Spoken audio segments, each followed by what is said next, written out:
We worry about the effect of ratings competition on the quality of what we see. It's too easy to flail at and to fault television executives, the network executives who make the decisions. I think we have to understand that they're trapped in the system. They are not dumb people. They are not people who don't know. They are not people who are necessarily making the decisions their gut tells them they should be making. They are people who are trapped in a system, and the system is, I want to be in the top 10. I want 4 shows in the top 10 next week. When the only motivation is that, there is no room for innovation. How many numbers are acceptable numbers, Mr. Rule? You can be last in this game and be very, very successful. Well, that is true. I think it is as much anything the basic spirit of competition.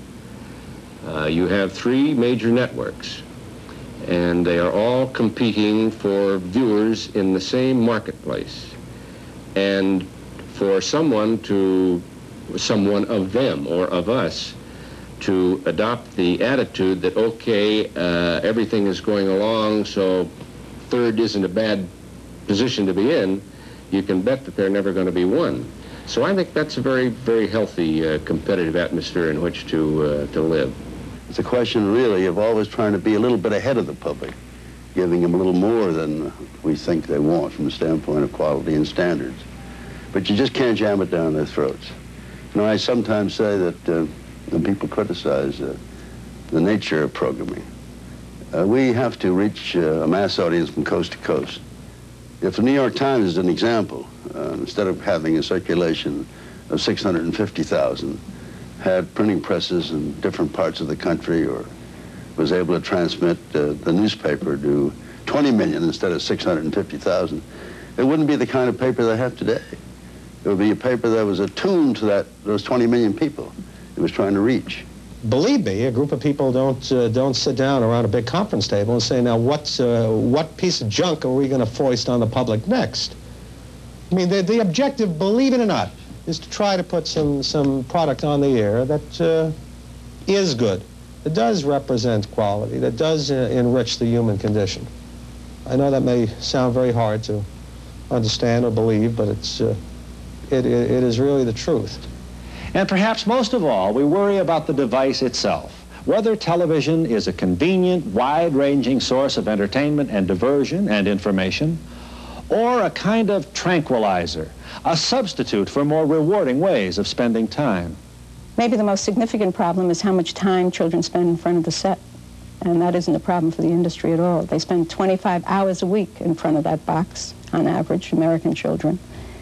And it's not only a question of what they're seeing, but what they're not doing when they're sitting there, what part of childhood they're missing. One of my children is a psychoanalyst, and Robbie is a very bright performer, writer, going to be a director. My young son is a creative musician. I don't think it hurt them, and they're really television kids. We used it as a babysitter because we're weak people. We wanted quiet in the house, so let them watch television. They watched anything they wanted, and they weren't damaged. This is the first generation of young people that by age 15 have watched 18,000 hours of television, to compare with 11,000 hours of school and less than 3,000 hours of church. The mass media quantitatively has more access to this generation's mind, and qualitatively its impressions are deeper than home, church, and school combined. People complain a lot about everything else, but they don't do anything. That's their problem. If they don't want their kids to watch something on television, why the hell are they letting them watch television all the time anyway? What is a kid who's in the 4th, 5th, or 6th grade doing up at 10 o'clock, 11 o'clock at night watching television? Doesn't he have any homework? Do you monitor your children's... My kids do not watch anything except Little House. If they don't watch that, of course, I severely beat them. But aside from that, they have homework, and they do not watch television during the week unless there is something specific on that either I feel they should watch or their school feels they should watch. I think that certainly an adult is entitled to watch anything he likes or she likes.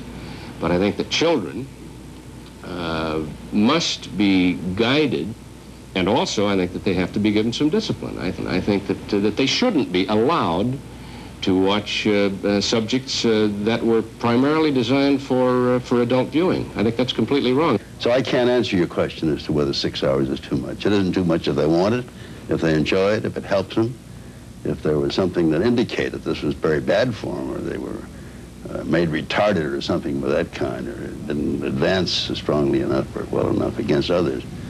But no proof of that kind has ever been forthcoming. I have a couple of children myself, and they don't look at television 4 or 5 hours a day. What if they did? I have a 7-year-old, and she looks at maybe an hour and a half. She reads. What if she did watch television 6 hours a day? She wouldn't, because I wouldn't permit it to. I think, you know, we're a nation of addicts. I include myself. We are addicted to that box. It used to be the babysitter, but now it's the lover, it's the best friend, it's the one thing you can count on in this world.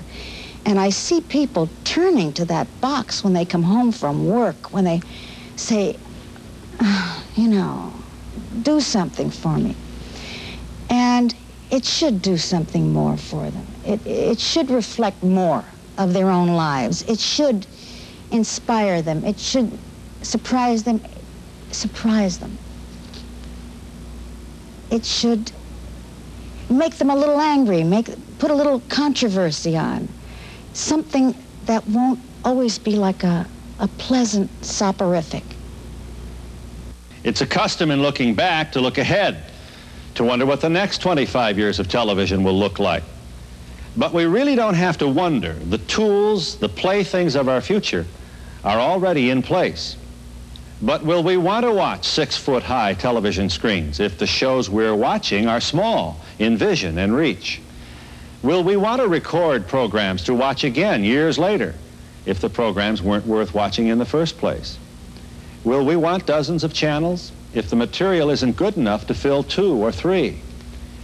It comes down to some very old values and standards that will shape the future of this still new medium.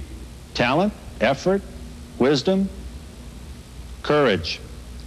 The people who entertain us and who report the news for good or ill, the people who write the shows, direct them, act in them, the people in television who decide what gets on the air, and the business executives who pay for them and for the commercials that we see. These people will decide what the next 25 years will look like. And so will you, by your choice and by your voice. Because television belongs to you. The law of the land says so, even if some people may not want you to know that. Its influence is felt in your homes, with your children, on your country. So part of the responsibility for helping it to grow and to serve us better is also yours. Good night. And thank you for being with us.